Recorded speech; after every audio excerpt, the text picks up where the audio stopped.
I can't dance because I just had knee surgery. As long as no lawyers in here, we good. No workers' comp people. Yeah, so I'm Perry King, and who knew Lamont King, my brother? All right, let me put this down over here.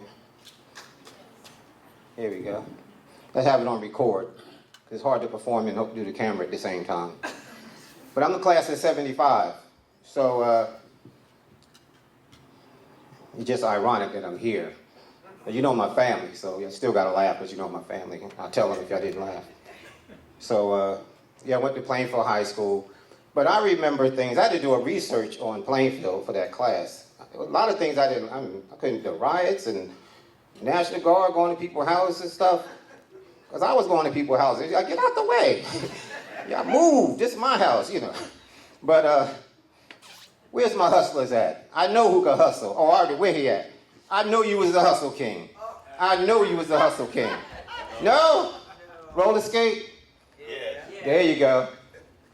We're going to have a contest. You win $10,000 tonight. Whoever can roller skate the fastest to go to the bathroom. You drink that water. But, before I get started, I've got to make another announcement. Who's driving the orange Pinto outside? Parked in the handicap space. You don't have a handicap sticker. And your drive shaft is hanging. Don't act like you didn't have a Pinto in the Maverick. You know y'all didn't all start with luxury cars. Kias.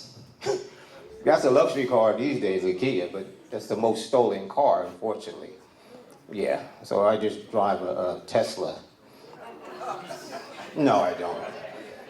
But I was lost going to my doctor one time. I was lost. And the GPS didn't work. I couldn't find the doctor's office. I just followed the Teslas. You're late. Sit down. You're going to see you next week. Okay, so, you're late. Okay, we're not going to... I did my research and there was clubs y'all went to, like the Cave, the Scene, right? I remember my sister got her head slammed in the door by my mother for coming home late from the Cave. And they used to call me Mr. Detective. It was an accident. My mother would say, I'm gonna get her. So I stayed up all night to see what she would really get her. So mother grabbed at the door. My mother's foot accidentally got stuck and they pulled it and it, oh, my head is in the door. That was Cheryl, so. They said she had a hard head anyway, but, you know, just saying. Parents make mistakes. You go to jail for that now. You can't be accidentally pushing kids' heads in doors. You cannot do that. You can't do that these days. But I love my bike. My mother, the only way she could discipline me is don't ride your bike. Don't go past the driveway. How you not, all my friends out there popping wheelies on the, who is the wheelie popper in here? Come on now. You smiling, Wayne is smiling. Used to pop wheelies? Once. You only take once to slip off the seat. There you go. Then you gotta adopt kids. Okay, so so you know it's right. So my mother would punish me for 2 weeks. Don't ride your bike past the driveway. That's torture. That's the only way it can calm me down. Because the mother took me to the doctor. He said he's hyperactive. The doctor said we're going to give him some Ritalin. Back then it was Ritalin. He said, your son, I think he has Tourette's. Mother said, oh, none of my kids going to have no medicine. I'm going to whoop the Tourette's out of him. Oh, I'm going to knock it. Oh, you won't be giving none of my kids. Back then parents wouldn't just, now they give them medicine in a tablet. They don't bother. Okay, so, no, but I didn't go to the prom. Not because short guys could not go to the prom. The tall guys and the sports guys, you know what's up. Plus, I couldn't go anyway because I was on punishment from my bike. And the prom was in the middle of the first week of the punishment. So I couldn't have went anyway. But now this short guy, please, you already know what's up. I'm fighting them off like flies on honey. Creditors.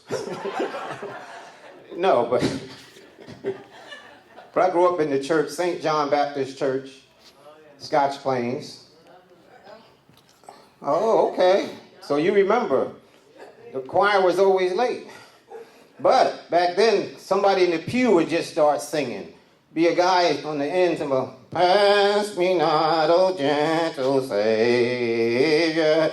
You know you know that guy. You remember? Do not. You don't have to remember his name. I'm just saying. Deacon Brown. Yeah, it was Deacon Brown. Then the choir got nerve to come in late. We come this far and we late. I know you are. You need this. And the pastor, well, this is my new church. I'll talk about my new church. I go to the First Baptist, Second Jurisdictional, Third Correction Institution Church on the Hill, a half a block from Walmart. But the pastor liked football, so service be over like 11:45 during football season. And then he do like a football sermon. He be like, 12 disciples was playing the Dallas Cowboys, and they threw the ball to Jesus. They said, "Oh, Jesus!" Jesus was the quarterback for Dallas, and they threw the ball to, "Oh, Jesus!" So they threw the ball to Jesus, and Jesus let it hit him and hit the ground. So what am I saying? I'm saying even when you're in the end zone, it's not your season. Well, I used to do the Eagles, but they won last year, so.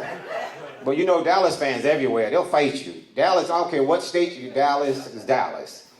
We're going to leave that alone. But in my new church, well, back then, remember they would have the welcome, somebody would get up and say where they from. But now these new churches, these mega churches, there's nobody getting up saying nothing to visitors. Because back then it'd be like, "My name is Sister Maylene Baker, granddaughter of Mother Wells, who sat under Johnny Jackson Jr., grandson of Bishop Avenel III. Church, oh, we ain't have offering yet." She's still, and we always need a new van driver at our church too. There's always a new van driver. Because the last van driver, they wanted to keep him because he did 10 years in prison. He got himself together. He was washed in the, Johnny Walker. So then, so he got fired. Well, they don't fire you. They just bless you out. So he took the van to Alabama to his family reunion. And now the van smelled like barbecue chitlins and pig feet. And Mother Wells from the senior center got her Easter hat dirty. Now But another thing, and this is the old church when you would bring a dish, because new churches, you're not serving no guests. Forget that. But the old church, they served the guests. The pastor say, "We got a Reverend Byron coming up from North Carolina, so we want you to support them. Come back to evening service, bring a dish." Okay, so people bring a dish. Cakes, pies, whatever. Now, red velvet cake, chocolate cake, coconut cake, pound cake. But what happens to the coconut cake? It never makes it out to the guests. Where's the coconut cake? So we put cameras in our kitchen. Sister so-and-so was putting it on the side, wrapping it up and covering it up. Kitchen committee. And then some people would bring a cake from Entenmann's and put it in the cake box. Louisiana Crunch cake. If you didn't make it, don't take it. Because it's true.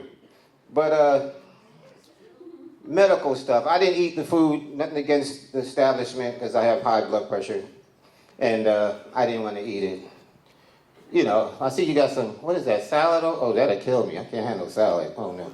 But the doctors, I can't handle oxtails. That's my vice. That's my vice, oxtails. So now I have one a day. I make extra rice and stretch it. And I go to this Jamaican restaurant in Heightstown. And the owner is a pastor. So I go on Sunday, we in church, because Jose gave me extra 5 oxtail. So I leave church early just to get my oxtail, or I just stay home that day. But yeah, so anyway, where are we going with this? Okay, Medicare. I had a colonoscopy. These insurance companies got jokes. So I did all the things they said, drank all the juices, did this and that and the other. 8 o'clock at night, I get a call from the Insurance company, oh, we don't cover that procedure. Oh, really? I'm leaking like a 63 Chevy in the driveway. What? What do you mean? What do you mean? And then I had a prostate biopsy. So I went to the urologist, and I didn't know what happens in the urologist's office. I didn't know. So he left out for a minute, and then I thought I was in the wrong office. I thought I was in the dentist's office. Look, I seen a tube. I said, well, that's toothpaste. I didn't know what. So he came in there and said, okay, I'm going to check your prostate. I said, so I need an appointment. He said, no, I'm going to do it here. So he got the tube, put the gloves on. I said, oh, I started speaking in tongue. He was like, oh, I shall not be moved.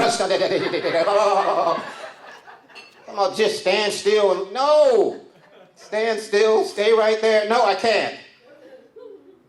Yeah, doctors. Then I went to St. Peter's in New Brunswick, and I didn't know that was a lot of interns there. So after the surgery, the doctor brings students in while I'm recovering. He's saying, we'd like to see your prostate.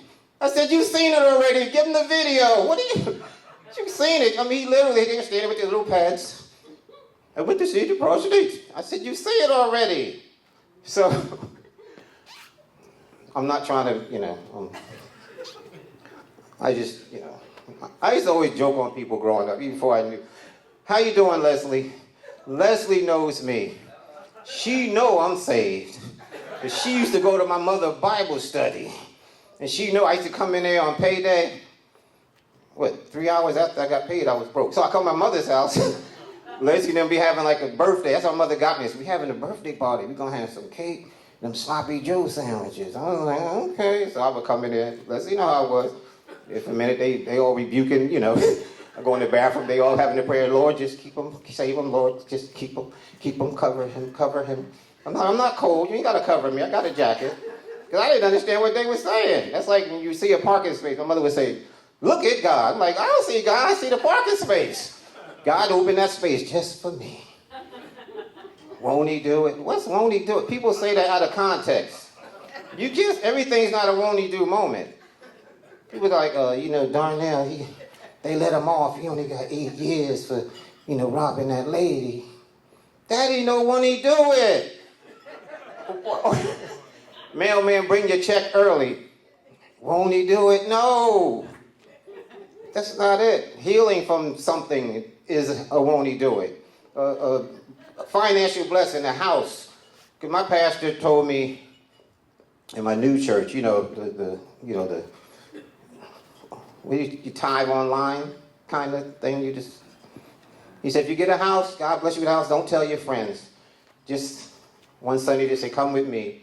You go up to the house and you turn the key. They said, whose house is this? This is me and God's house, but y'all can come in too. He said, that's because you don't want to miss your blessing talking about it, so anyway.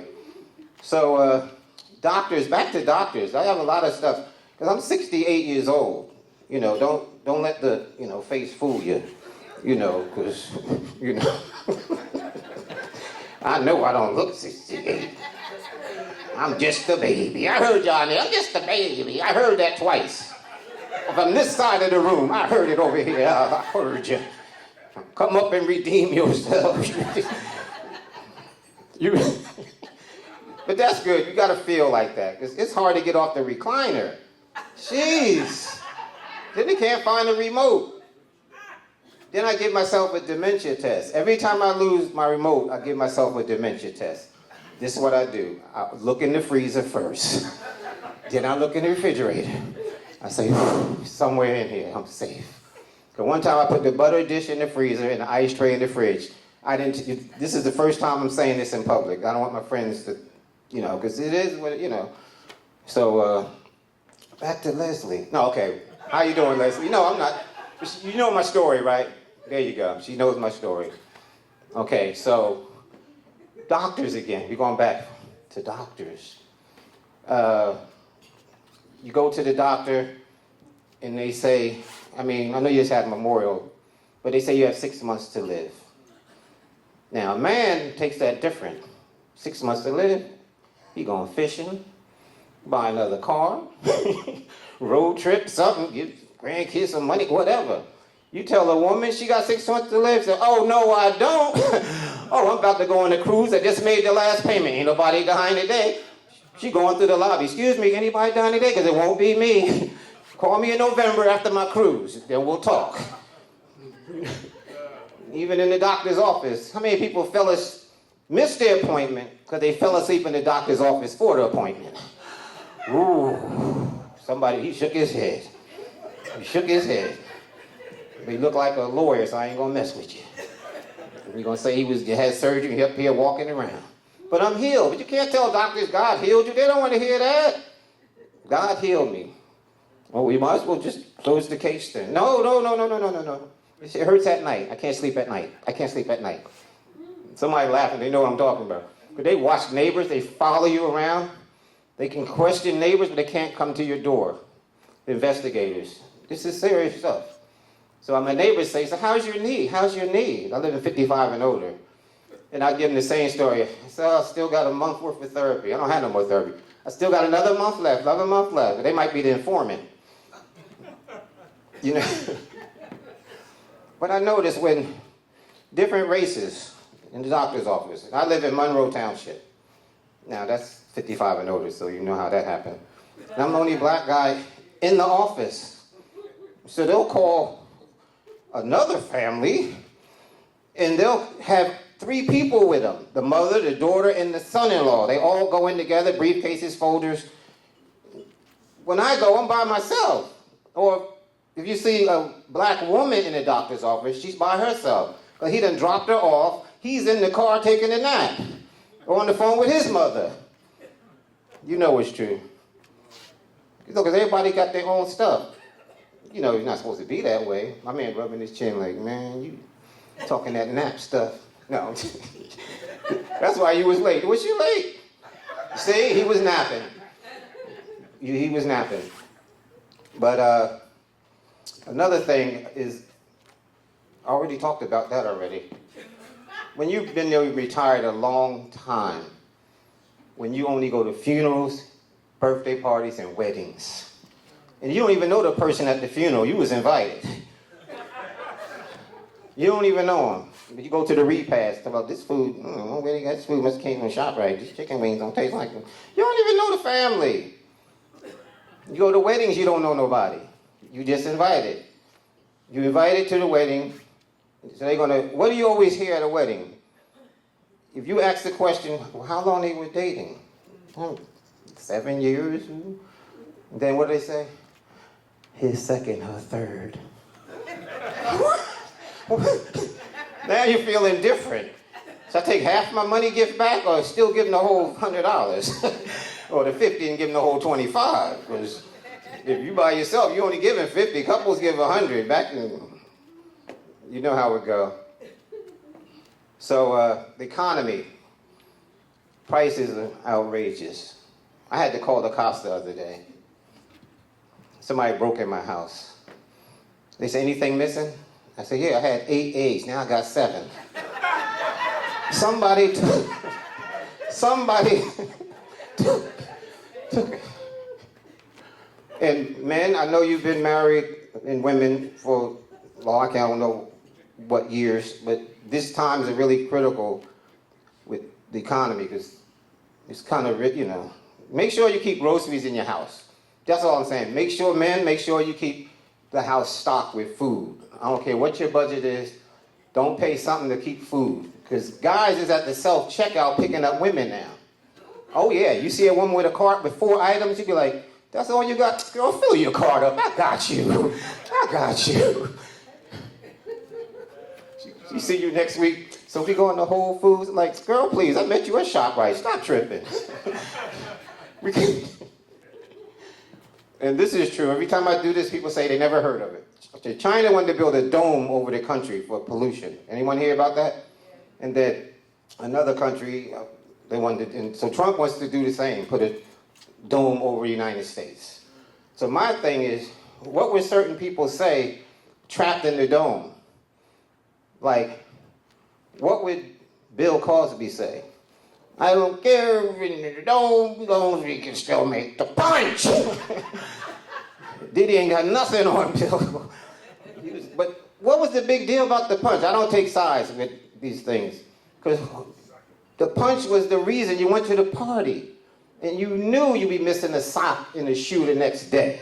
Why is that a problem? You bobbing for apples in the punch. Now you... Yeah, okay. So anyway, what would Bill Clinton say if he was trapped in the dome? Well, it doesn't matter. As long as they don't cover the beaches, because I was thinking about being a lifeguard.